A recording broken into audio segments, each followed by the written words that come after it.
us here, Russ was much more than a friend. He was family to everyone he knew, everyone who knew him. And it is one of those terrible honors and pleasures that we are gathered here at Theater 80 to remember Russ. I am so touched and honored that we're here today. And to paraphrase Sir Laurence Olivier, acting, it's so much easier.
Death is nothing at all. It does not come. I've only slipped away into the next room. Nothing has happened. Everything remains exactly as it was.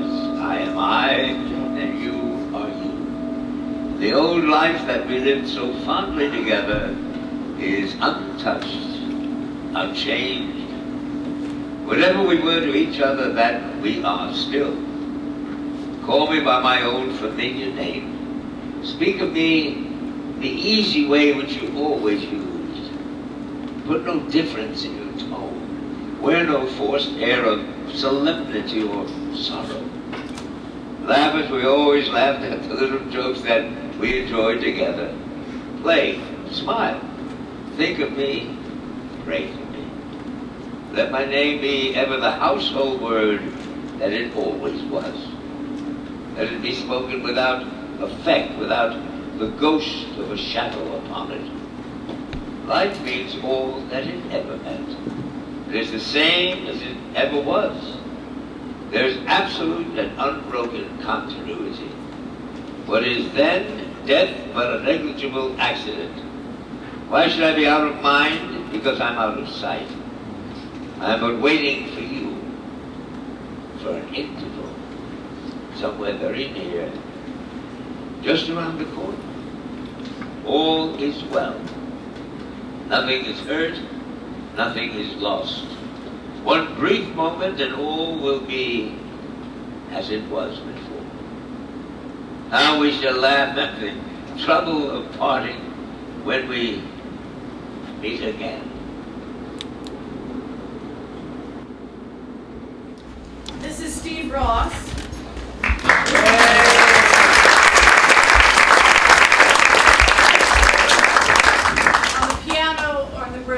A reasonable facsimile. Reasonable facsimile. How nice to get the music. I met Russ, it was 98, and there was a film he was directing, a short film that was produced by Craig Austin, and my husband, Steve Downey, and it was on 48th Street, so it was near the Worldwide Plaza, and I went to visit the set, and there was this vibrant, artistic, no-holds-barred, honest, bigger-than-life person, and I thought, I'm going to know this man the rest of my life. And he was playwright, author, director, writer, teacher, maybe. He would give the best advice. I was my best advice from Russ Weatherford. But I think what he did better than anything was he loved, and he was loved. And that's why I think this song is most appropriate.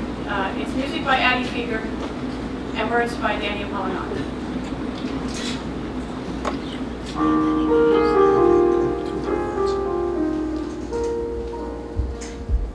Life is very very short. Time keeps marching on. The things we want should happen now, not after we are gone. It's all so very simple. I've had a thought or two. The things that I want for me are the same things I want for you. While we're here, keep the laughter growing. While we're here, let the wine keep flowing. May our pain and sorrow slowly disappear. May our next tomorrow be to one more year. While we're here, keep the music playing.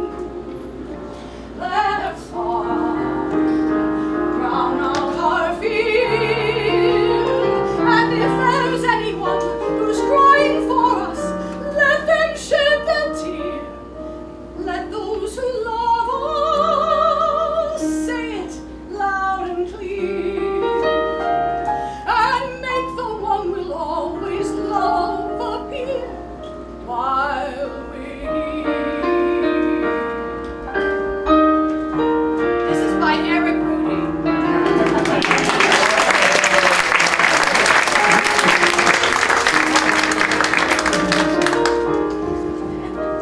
May our pain and sorrow slowly disappear. May our next tomorrow be to one more year. While we're here, keep the music playing. Let the sound drown out our fear. And if there's anyone who's crying for us, let them shed their tear. Let those who love us say it loud and clear. And make the one we'll always love appear while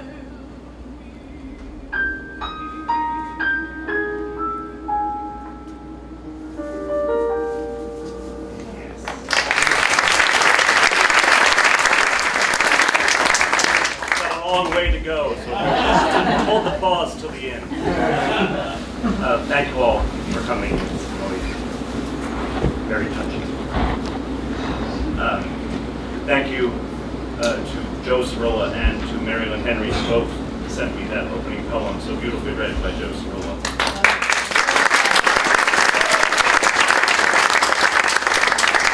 And thank you, KT, for talking me into that song. So there are probably two burning questions on your mind at the moment.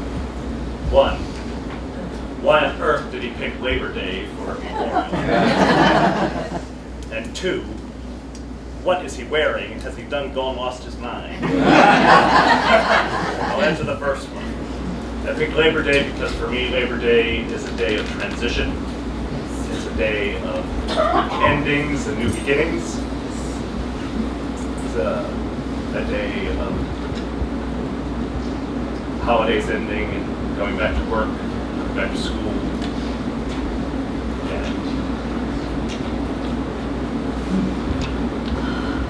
it's the end of my life with Russ and the beginning of my new life. So I thought it was appropriate. Second, Russ and I were married 5 years ago on Labor Day weekend.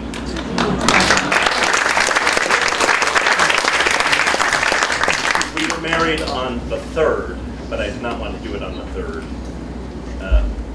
for obvious reasons. And this is what I wore when we got married.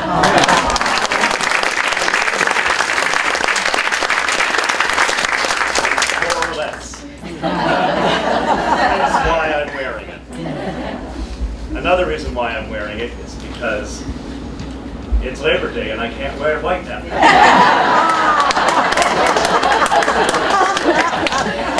And the last reason why I'm wearing it is because in India, white is the color of mourning. And I think it's much cheerier in many ways. And the yellow and the gold, and you'll have to forgive me, I'm going to be a little more esoteric here.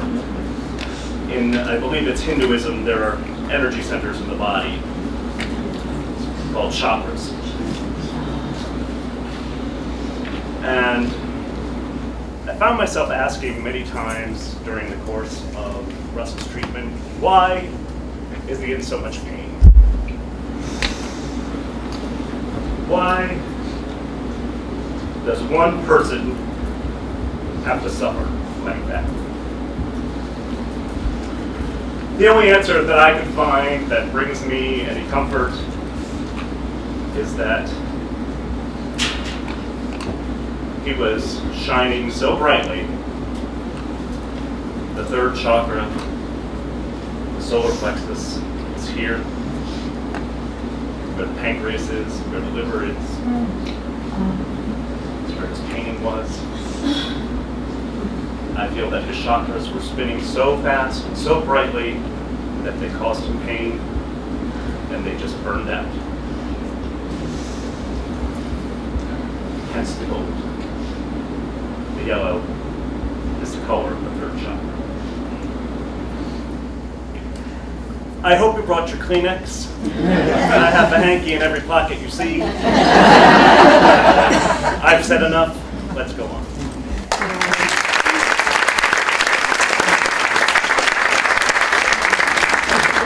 I want to tell you that those draperies that you saw in that picture are the most remarkable thing I ever saw Rusty create. Absolutely wonderful. And that part of that religion. I should tell you right up front that any of us that knew him for a long time, Rusty never became Russ. He was always Rusty. Okay. Rusty grew up in Union, South Carolina. I grew up in Newberry, South Carolina, which is the next county over. It was only 30 miles away. We did not know each other until the fall of 1973 at the University of South Carolina when I first met him in a production. You know, people really were proud of their friendships with him, and people wanted other people to know how long he was in their life. And I remember at occasions at his house, everybody would want to say, well, I knew Rusty this long, or I knew him this long, or I knew him this long. And I became very accustomed to the fact that unless there was someone here from out of town, I usually knew him the longest. Okay, so when I went to the tribute at the Metropolitan Room, Rusty was kind enough to sit me in the booth with his friend Eugene Willard. Now, I had never met Eugene Willard, but I had heard of him. And when we introduced ourselves, and he said he was a friend of Rusty, I said I was a friend of Rusty, and I just naturally said, well, I've known Rusty since 1973. And Eugene very quickly put me in my place and said, well, I've known Rusty since 1948. Now, as I sat with Eugene and his wife that night, it became so clear to me what a wonderful friendship they had and how much Eugene really, really loved his friend Rusty. So I am very honored that Eric has asked me to read you this letter from Rusty's oldest friend, Eugene Willard. Remembering Russ Weatherford. Other than his two surviving sisters, I have known and loved Russ Weatherford longer than anyone here. In the years following World War II, the Weatherford family moved in across the street from the Willard family on South Church Street in Union, South Carolina, a sleepy southern town where the streets were named for heroes and everybody went to church on Sunday. Rusty, as I knew him, and I became playmates when we were 2 years old. It was the beginning of a friendship that was to last 68 years. Years of companionship, camaraderie, competition, caring, and comedy. Oh, most definitely comedy. More than anything else, over those 7 decades were episodes of pure, unadulterated fun. Our friendship actually began to solidify in the 8th grade at Union High School. They had something called Room 13, where you were sent for a half hour of silence after school if you had misbehaved in class that day. Rusty and I were sent there from time to time. All right, we were sent there a lot. Mostly for talking or giggling or cutting up when our teachers thought we should be more attentive. So Rusty and I adopted a mission, a contest, if you will, to see who could get other people in the room to laugh out loud without our getting caught as the instigator. You could make faces, ask dumb questions, squirm in your seat, roll things on the floor, whatever. Anything but fart.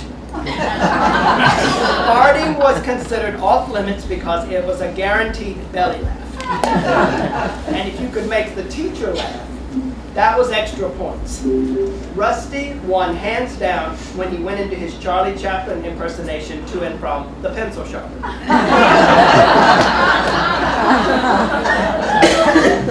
In his youth, Rusty had a lovely voice, and as we grew older, he was asked to sing around town. I accompanied him on the piano. Together, we performed for civic clubs, churches, pageants, women's clubs, wherever a few moments of music and entertainment were called for. Our compensation was an occasional dinner of chicken and peas, but mostly we did it for the applause. In a small town, if you're not into sports, and we were not, there isn't a lot to do. We spent a lot of time at the movies. The Lone Picture Show in town usually changed movies 3 times a week. Saturday mornings were heaven. For 25 cents, you could see cartoons, several serials, newsreels, a western, and a horror movie. For another quarter, you could buy a box of popcorn and a Coke. Over the years, we began sneaking in our own popcorn in a big brown bag from the grocery store. Then we graduated to cheeseburgers, onion rings, and pizza. Our goal was to slip in a steak dinner, but alas, we never made it. The food was probably a bad idea because it no doubt encouraged the mice you'd hear scampering along the walls from time to time. One of Rusty's favorite pranks was to stop a girl returning to her seat from a visit to the restroom and tell her, "I think your fur collar just fell on the floor." Next came the inevitable scream or, "I don't have a fur collar." Then followed by the script. We also entertained ourselves by inventing stories about a parallel group of people on the other side of town. Cookie Good, her sister Tricia, and their friends Leroy and Gloria became subjects of Rusty's animated tales. And nobody had as much fun recalling Cookie's adventures as Russ, who of course never let the facts get in the way of a good story. Growing up, we were also mimics of Mickey Rooney and Judy Garland, who famously said, "Hey kids, let's put on a show." We didn't have a barn, but we invented back porch stages using quilts for curtains and record players hooked up by at least 4 extension cords for the music. Later, Rusty entered and won school declamation contest several years running, so that by the time the junior and senior class plays came along, he was the first to audition. It was then a natural transition to the little theater in Union and Columbia, where Rusty was never more at home than on the stage. This was the start of his long, long journey of acting, writing, directing, and mentoring new talent and making lifelong friends through various stages of their association with performance, art, and theater. Rusty and I were best friends. We always assumed that we would marry, and so we promised that when it happened, each of us would be there for the other's wedding. True to his word, Rusty flew in from serving in the Air Force in Alaska for my wedding to Sherry 46 years ago. And in turn, she and I were proud to be present when he and Eric exchanged their vows here in New York. Rusty became godfather to my son, Timothy, but following his baptism in Savannah, Georgia in 1976, Rusty and I lost touch with each other for a while. Life just got in the way for both of us. But then some 20 years ago, Sherry and I were on a New York trip, and on a whim, we looked up Rusty in the telephone book, we reconnected, and instantly, it was as if no time had passed. We could still finish each other's sentences, recall old stories with a single word, or send the other into gales of laughter with a look or a gesture. How blessed we are to have shared these last 2 decades with Russ and Eric and to have participated, at least a little, in their astonishing lives. But that's the story of a great friendship. It seems to transcend time and place. It goes on and becomes stronger and truer with age. Rusty was my everlasting friend. The world we know is diminished by his passing, but we are all enriched and genuinely blessed by having had him in our lives.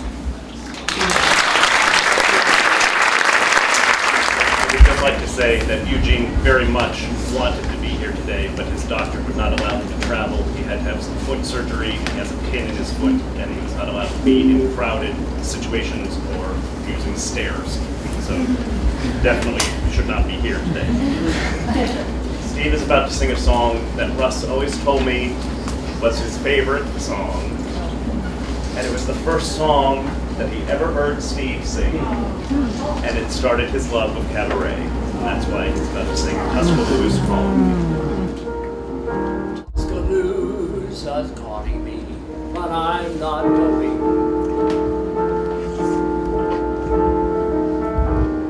There is only one great place I plan to be, and that place is New York City. Love the face of New York City. Can't erase what New York City means to me.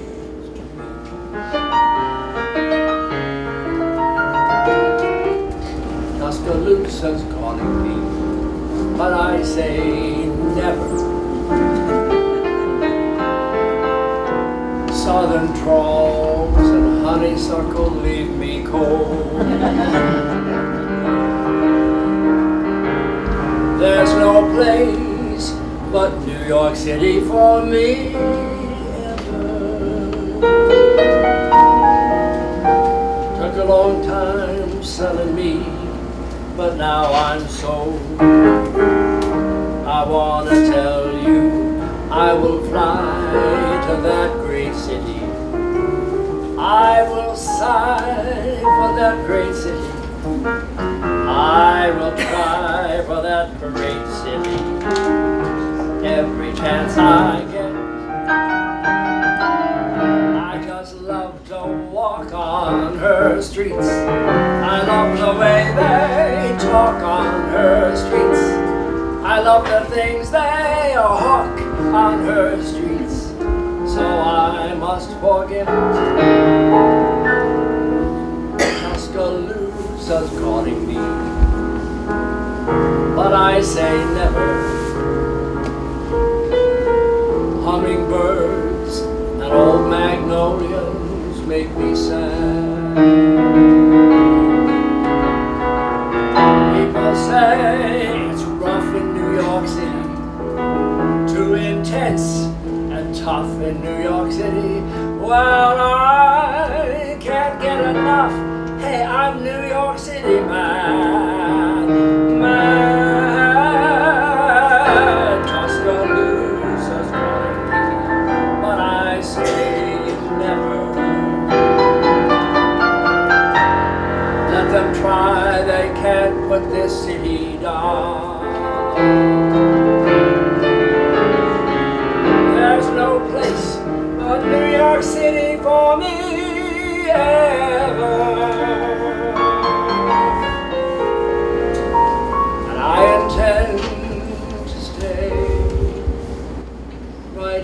in this town.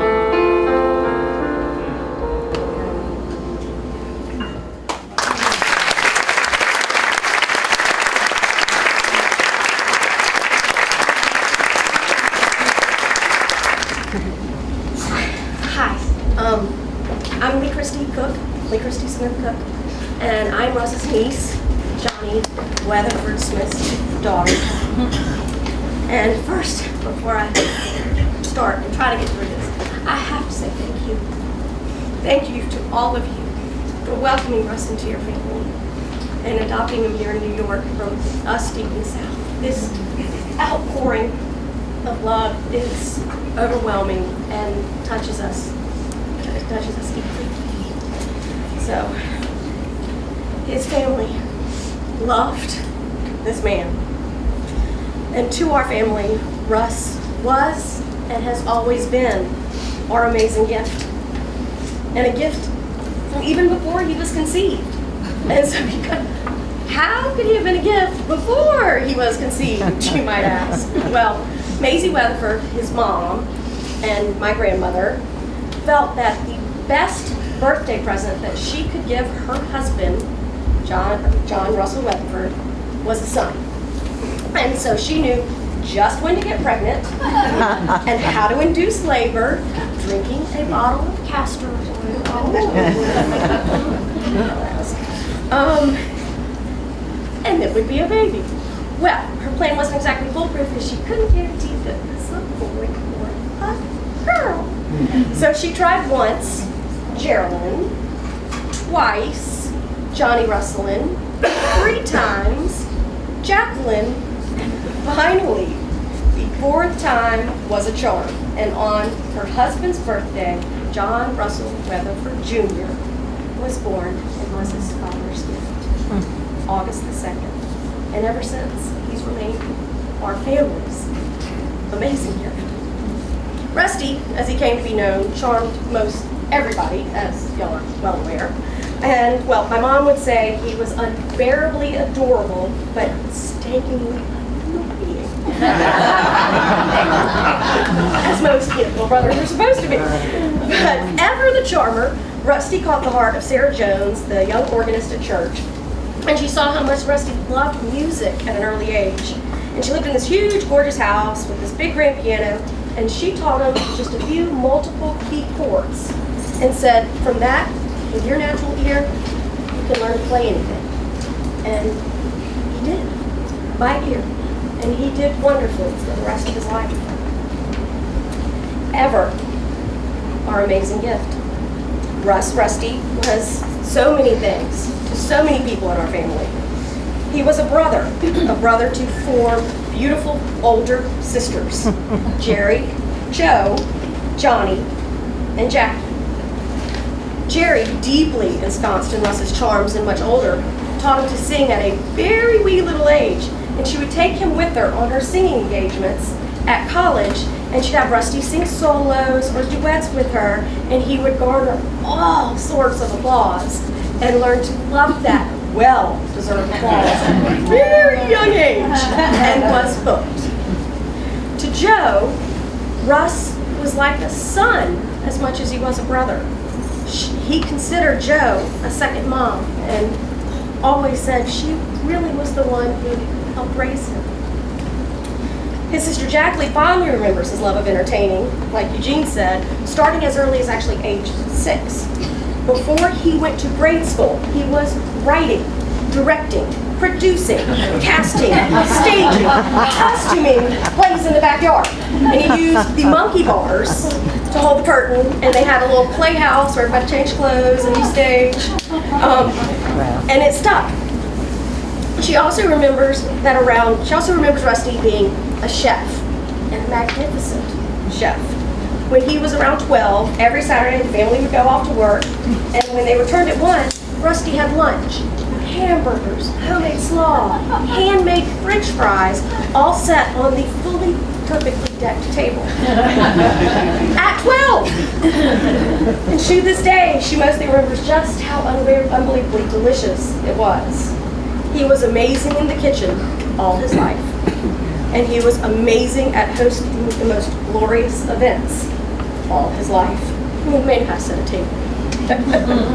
But boy, did Jackie love her brother and all his many talents. To my mom, Johnny, he was a kindred spirit, a shared soul. He was always there when she needed him.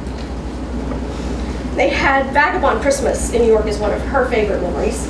They had this fantastic shopping spree for all of Rusty's friends that were coming and had this glorious celebration for many, many, many folks. I don't understand. It's a wonder how y'all can fit so many people in your home. I think it might be the eighth wonder of the world. It's the Harry Potter house.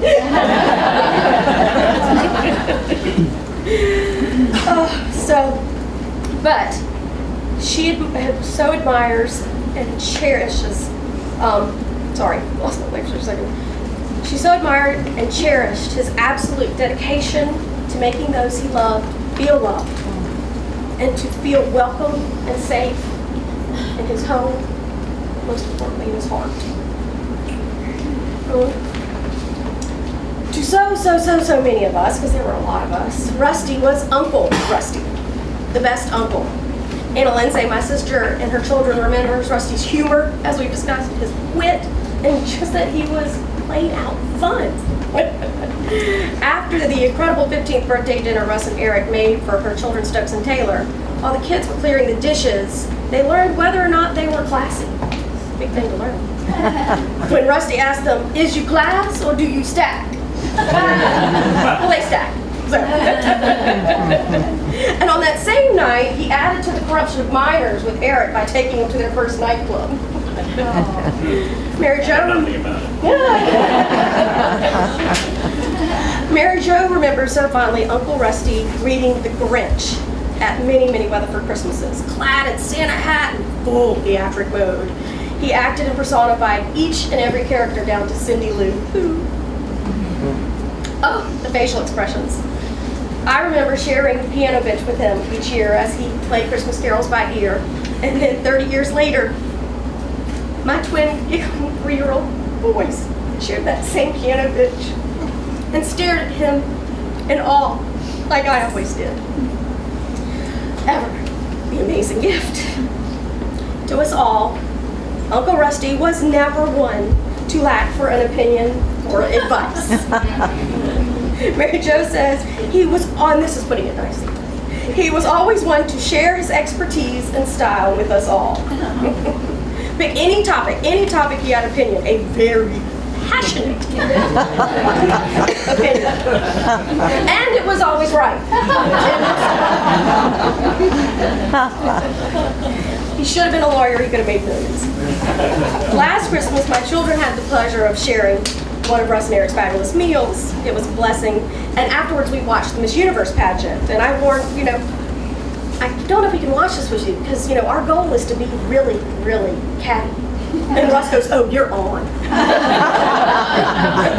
So, scary enough, I think I'm raising heathens because I think it was a tie. To all, Russ was a teacher.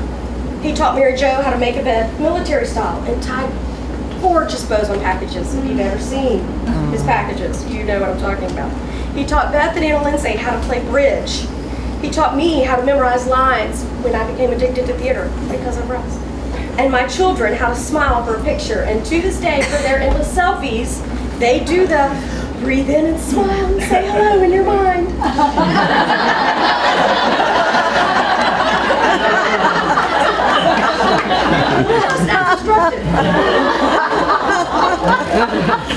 Beth says to her sons, he was grand, Uncle Rusty. And why? Well, because when asked, "Are you our great Uncle Rusty?" he said, "No, I am your grand Uncle Rusty." And that is what he has remained to all of his nieces and nephews, and grandnieces and nephews. The grand gift. To Eric, he was a husband, partner. And when Eric came into Russ's life, Russ bloomed like the most amazing butterfly, for the better. Eric brought out such a happiness in Russ like we had never seen before. Their love is that of legend. My mom says, Russ and Eric together make the proverbial dynamic duo seem handicapped. Our family is just so thankful for the gift that Eric gave to us.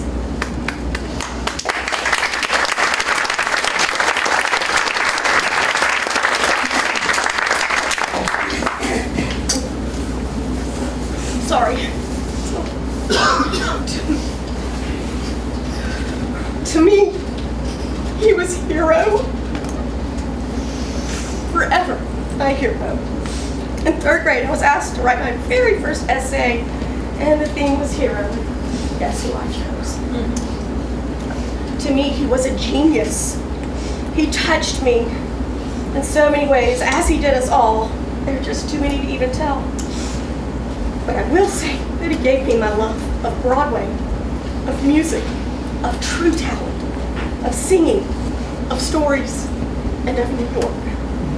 He was deeply, deeply embedded in my soul, which is what Russ did. Rusty embedded himself in all of our souls. He changed each of us in some way.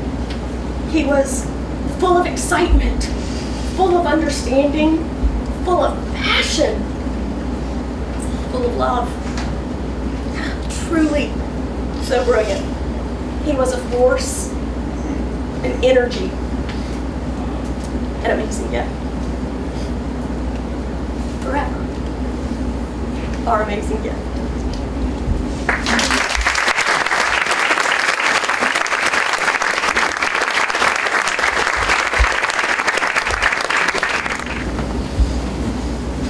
When I first came into Russ Weatherford's life, he was 36 and I was 19.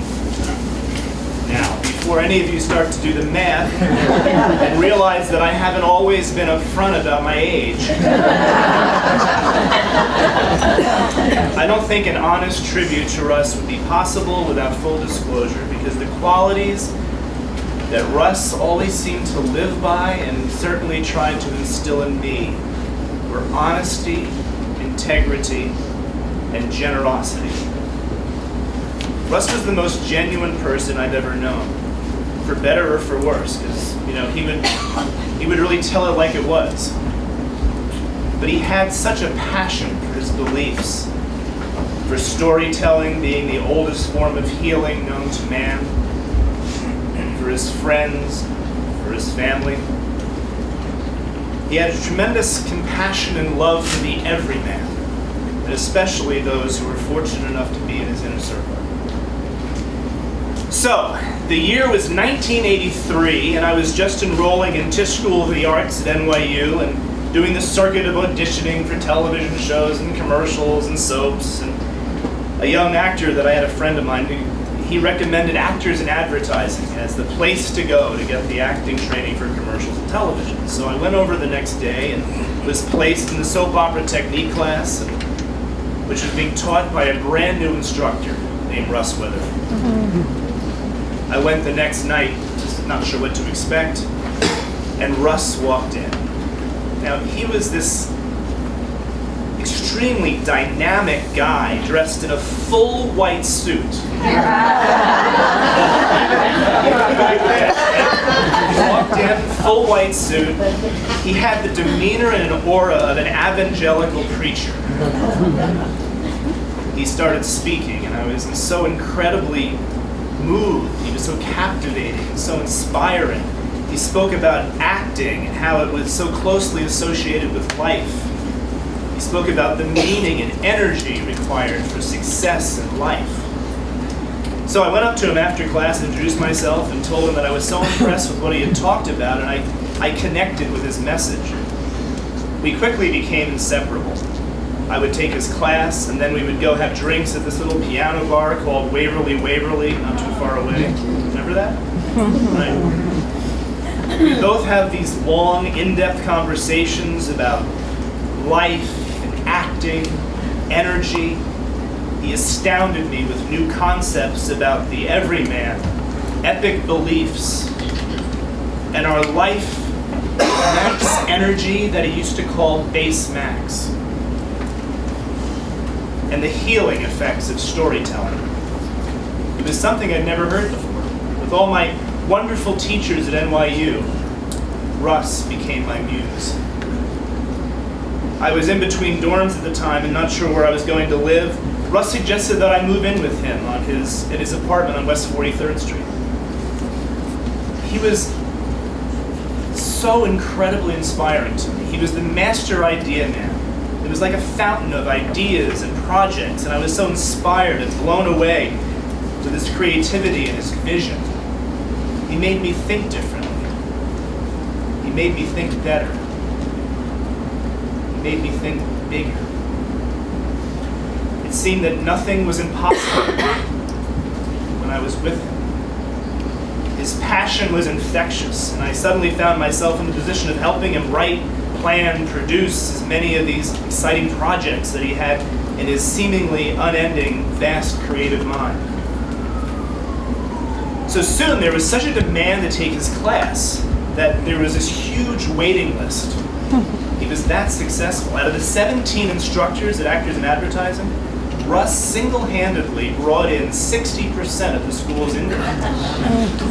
Truly amazing. So he elevated me to teach his beginning class so that he could have enough time to teach his advanced classes at night.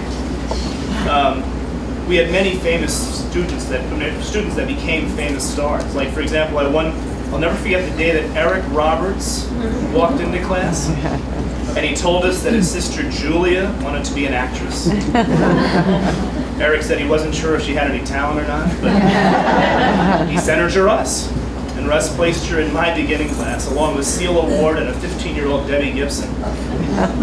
So there I was, 21 years old, teaching Julia Roberts her first acting class. It was an exciting time. After that, I threw a huge surprise 40th birthday for Russ at his new studio at the school on 19th Street. We traveled to Russ's hometown in Union, South Carolina to go location scouting for a movie that he wanted to make, and I met his wonderful family. We traveled through the Carolinas and Georgia. We even stayed with his sister Johnny, who's here tonight. I was a true Weatherfordite. That term was a term that the students coined for us young actors who were so motivated and inspired by his technique. We spent a year in Dallas together, where Russ developed an innovative technique of shooting movies based on French scenes to save on production costs. Then Russ and I continued to Los Angeles and lived in our apartment on Formosa Avenue in Hollywood, where we spent a couple of years teaching classes before he started his own production company called the Weatherford Group. He produced, wrote, and directed a cable soap opera called Secrets, which we shot 64 episodes. In 1992, I moved back to New York City and took over our apartment on 43rd Street. Russ moved back a year later, and eventually we created Austin Films, which was specifically designed to produce the series of short films that Russ had written and directed, and we won a whole bunch of film festival awards. Steve's the producer of one of them. In August of 1996, right after we threw Russ's 50th birthday party, my friend Cindy Schultz, who's here tonight, and I were working as waiters at the US Open tennis tournament. Russ would make us these fantastic meals every night when we got back from work. So one of the nights we were all dining together, Russ had something to tell us. He was so excited. He was like a little kid. He thought something was weird about this. He told us he had met someone that he would spend the rest of his life with. I mean, seriously, this was so shocking.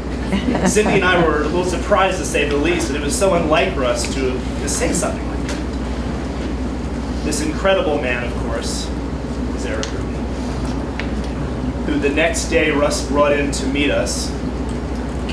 And then Russ and Eric started out with what would turn out to be the great American love story. They were so perfect together. Russ had finally found his true soulmate. And 15 years later, I had the great privilege of officiating over their wedding on Labor Day of 2011. Perfect time. I was wondering if that was going to happen. That's the picture from the wedding. Last month I got an opportunity to spend 2 weeks with Russ after they returned from Paris when Eric was in Saratoga. And during that time we spoke a lot about his life and the opportunity to review many photos and share some really wonderful memories that we had of the people that we encountered over the years. Even though Russ was very sick, he was able to laugh that real belly laugh when recalling the stories of certain photos that I was able to show him on my computer. I was so grateful to have that time with him. Russ meant the world to me, and I can't imagine the world without him, especially New York City without him. Even though he wasn't always the easiest person to get along with. Over the 34 years that I knew him, he could be very polarizing at times to some of us who were at the end of his rants and rages. Many of us in this room can attest to a tumultuous relationship. His passions and his demons often got in the way of his incredible talent, in the way of his life goals and projects and some relationships. But still, in spite of that, he was the most loving, loyal, and generous friend anyone could ever wish for in life. For the ones he loved till the end, whether he was currently speaking to them or not.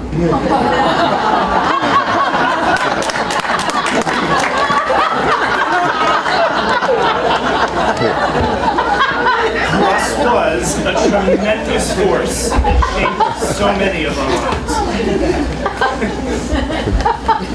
Russ died knowing that he was incredibly loved by so many people. His greatest wish was that he would be remembered and that he had some impact on this world. We constantly reminded him in his final days of how important he was in so many people's lives and how he influenced the world and made the world a better place.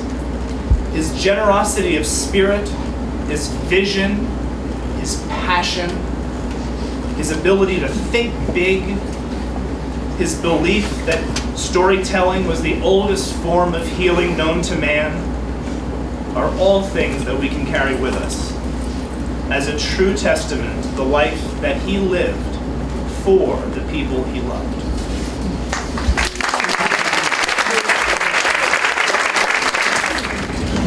Good evening. My name is Jenna. I am the youngest of Russ's nieces. I speak today on behalf of my mother, Kim, who is Eric's sister, my father, Brett, older sister, Bryn, and Grandma Ethel, who is Eric's mother. It is with mixed emotions that I stand in front of you tonight.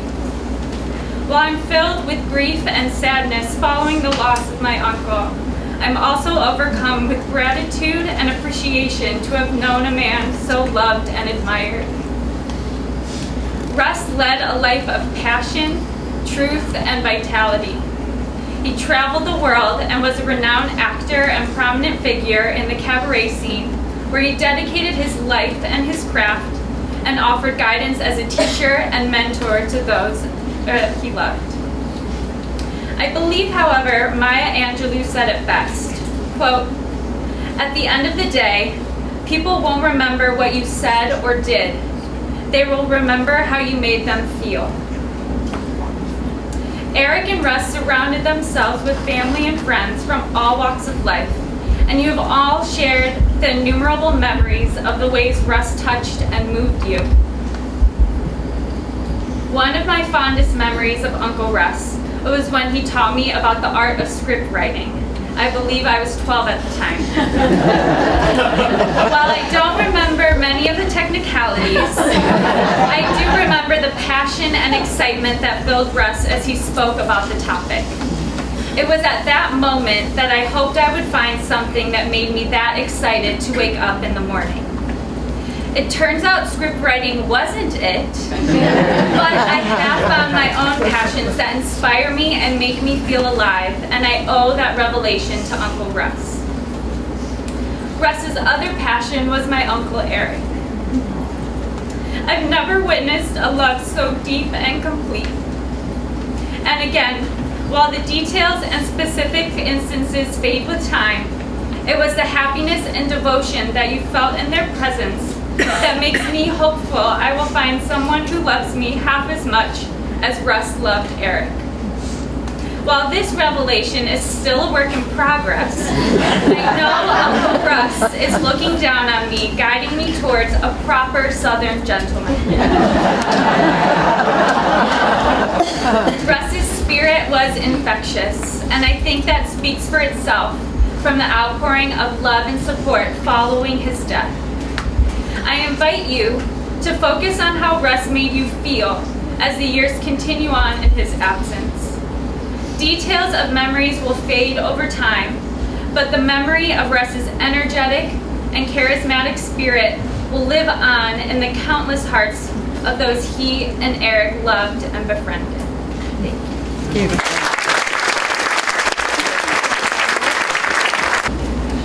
Although there are many thank yous printed on the back of the program, or somewhere in there, there are a few that I would like to point out in particular. Lorcan and Jean Otway, most particularly, for being such lovely and gracious hosts and letting me have this service.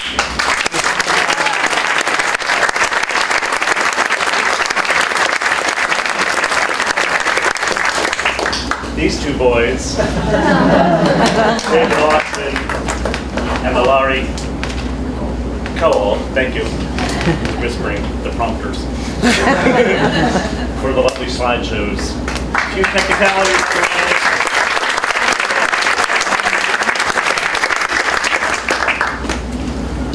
Mr. Eric Michael Gillette for assembling a beautiful choir that you're going to hear a little later, singing one of my favorite pieces from the Flore Requiem. It meant the world to me, and he did a beautiful job. Thank you, Eric.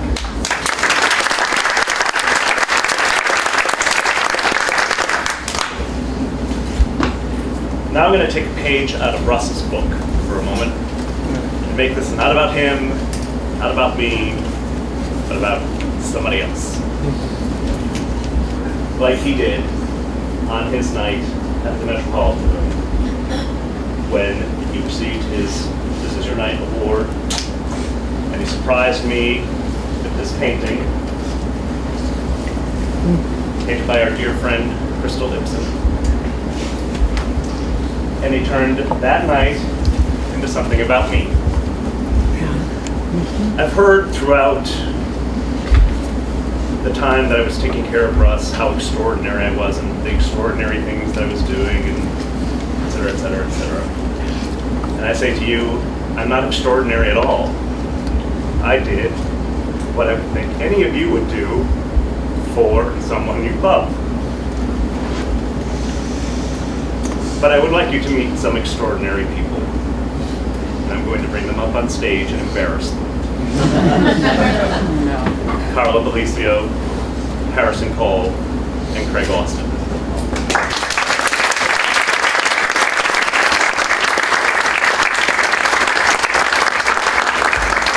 These are some extraordinary people. I've merely said, Russ's favorite flower is gardenia, and all I want to have at his service are gardenias. This was during the calling hours that I had, and Carla happened to be there visiting. She left the calling hours, and not 10 minutes afterward, I get a text from her saying, 10 gardenia plants will be delivered to the service.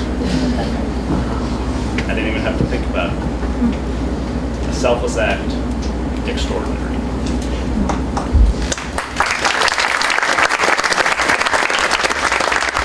This young man, I'm just going to scooch over here. This is Harrison Call.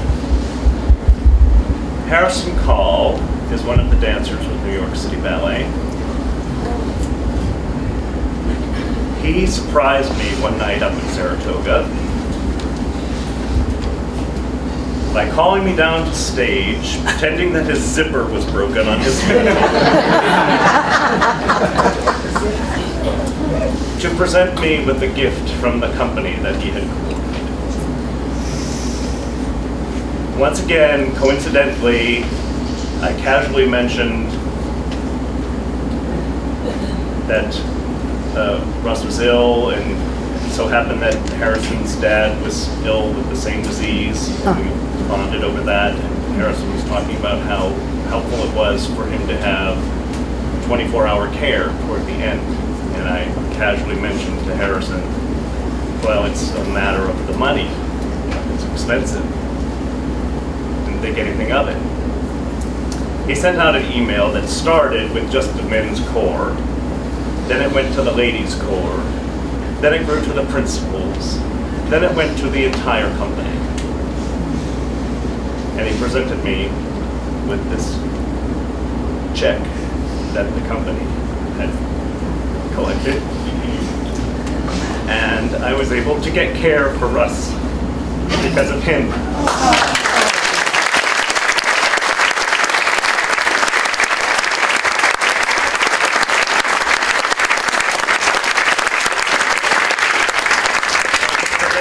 Is happening because of him.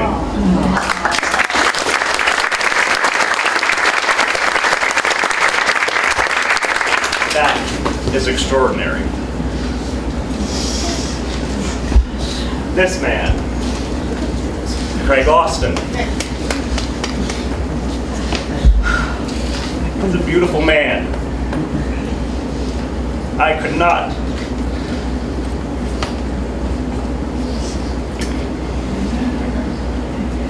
have made it through taking care of Russ without him. He was there in the most intimate and tender moments. I'm honored to have shared them with him. Extraordinary.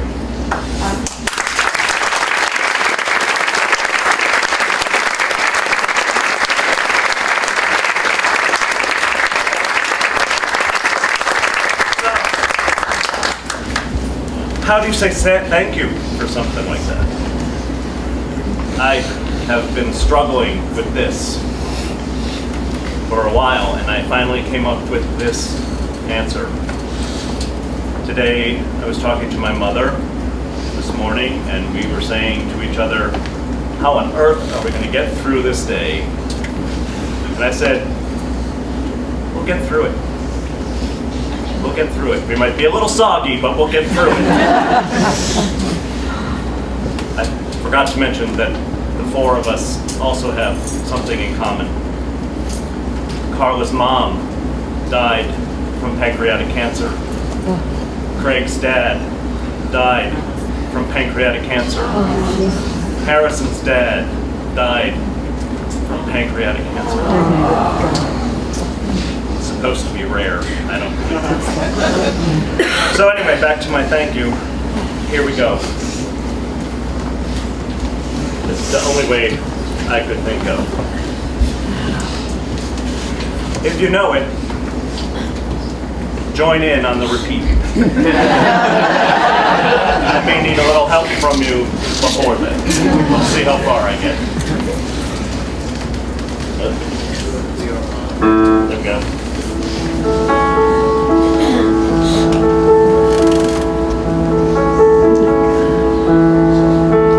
When you walk through a storm, hold your head up high and don't be afraid of the dark. At the end of the storm is a golden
I would like, backtrack. Russ served 4 years in the Air Force. This was something that he was very proud of. He didn't talk about it a lot. He often joked about how no one ever sent him flowers for Veterans Day.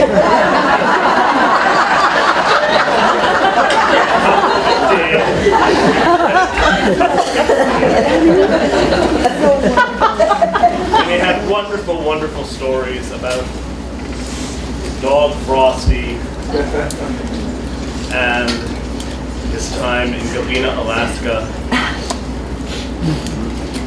There's Frosty. He taught Frosty how to anchor the news because it was him and Frosty running 20 hours a day of programming for the base. There was a picture earlier of Russ when we visited Normandy near Lisieux. That photo was him walking through the German graveyard. Each of those headstones had 4 bodies. He was very moved by that visit. So I would like any of you who are currently serving or are veterans to please stand and be recognized. And thank you for your service.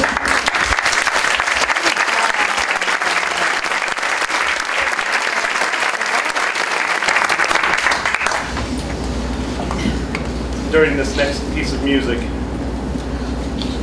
our family friend Chris Toth, Lieutenant Colonel, retired Chris Toth, is going to present me with Russ's Veterans Flag. Oh, no,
I had a little speech written, but it's the same. A man of incredible breadth of spirit, welcoming people, everybody. I mean, if he ever met, I really have never known a person like Russ. I met him in 1968 at the University of South Carolina in the theater department. Did know him as Rusty. Russ was actually a very fine actor. I directed him in a couple of shows. He's a really fine actor, as well as, Renaissance man of all kinds of sorts of things. So all I really want to say is to just redouble what everyone said about his generosity of spirit, his love. I kind of fell out. I moved to New York about the same time Russ did, 1970. And we kind of, over the years, were friends. We'll lunch at Sardi's or this and that, but we weren't in that close a contact. And we were both pursuing our careers in the theater. And when I met Eric and Russ years later, it just totally rekindled the relationship. I mean, it was incredible, the two of them. Their generosity of spirit, their parties. Always, all of us have been there. I mean, it's amazing. And look around this room, it is amazing. So, last year at April, at Eric's 50th birthday party, Phyllis and I discovered that Eric and Russ were going to be in Paris, coincidentally, the same week. They were arriving the same week we were arriving. And Eric immediately said, well, we're going to go to Versailles. Would you like to go? I said, of course, yes. Eric then said, well, let's get the tour of the King's apartments early in the morning. It's the English tour, so we can go. So we show up in Paris. We meet Russ the day before. We go to Notre Dame. I had not known Russ was in a wheelchair, so it was a little bit of a shock to me. And Eric, God bless you, Eric. I'm sorry, but you might say that you were remarkable. You were truly remarkable.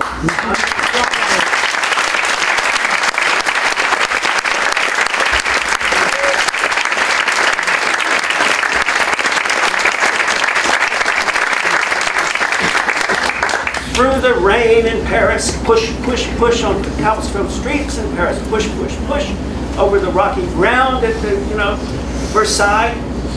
I'll tell you what really amazed me the most, and what it is to me the quintessential, like Russ Weatherford. He was curious as a university student when we went to Notre Dame. Wanted to, the history, the thing, architecture. Then we went to Versailles, and his curiosity and joy of life was just not diminished. Facing what he was facing, it is an inspiration to me, Eric, and will be for my entire life. And I'm just overjoyed to see all of these people who were touched by him. It's amazing. It's amazing. And to maintain that spirit in the face of the inevitable, like he did, is more of a testament than anything I can imagine. No self-pity, no down, you probably had some, but not that I saw. And he was incredibly, as we all know, Russ, just his dapper self. And his acerbic wit. It was truly a pleasure to be with. And God bless.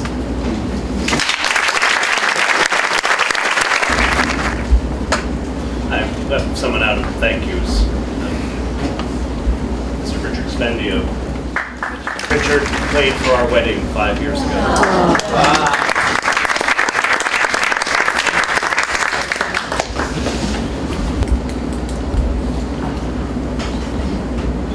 It was Russ's final wish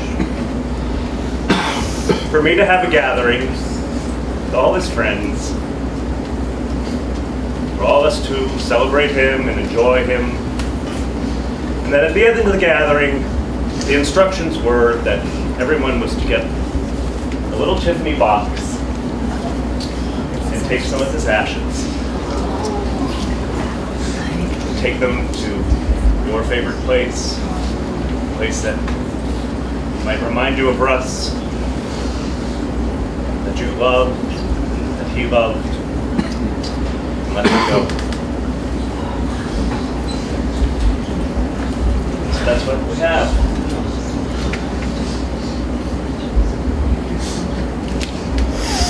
It's a completely personal choice. You don't have to take them. I don't need to know if you take them. I don't need to know what you plan to do with them. Us often joked that we would have this big party and I'd walk out the door the next day and find a giant pile of Tiffany boxes.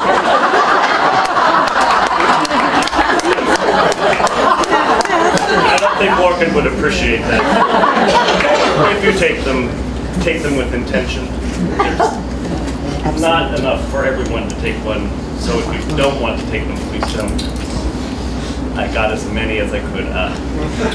Rest assured that the family and I have what we want.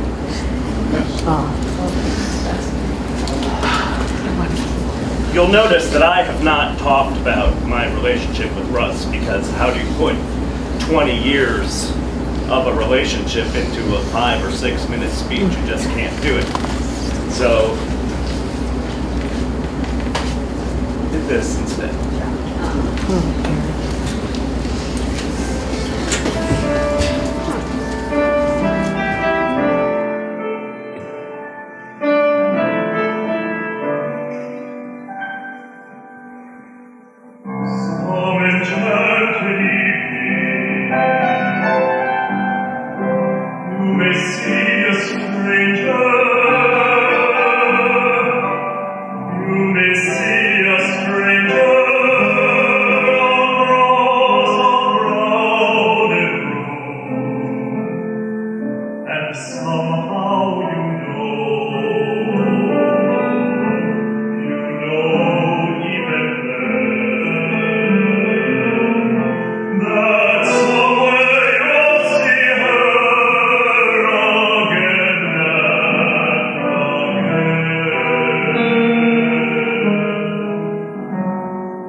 final curtain.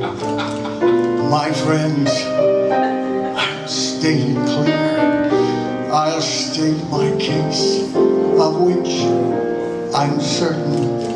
I've lived a life as full. I've traveled each and every byway, but more, much more than this, I did it my way. No regrets.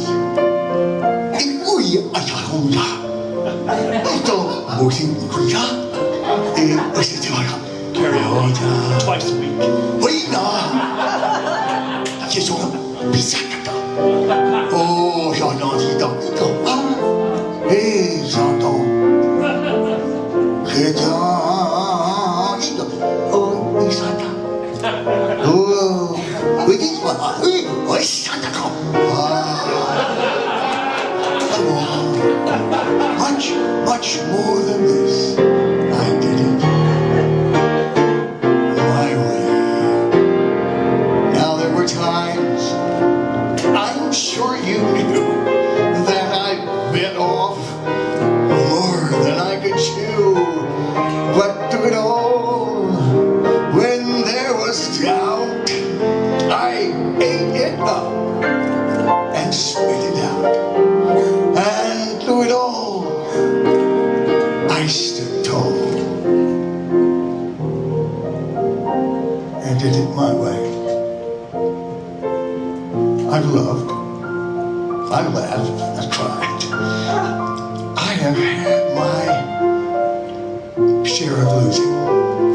But now, as tears subside, I find it all so amusing to think I did all that, and may I say, not in a shy way.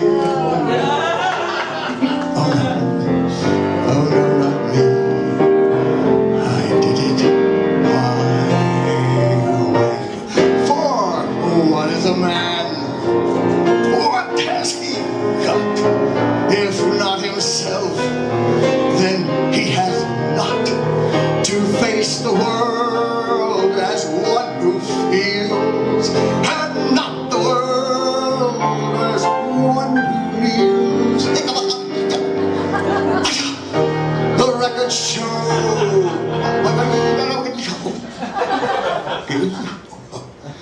I took the blow. And did it my way.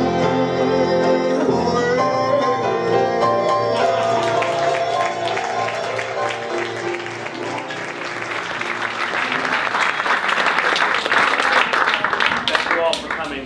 There's a small reception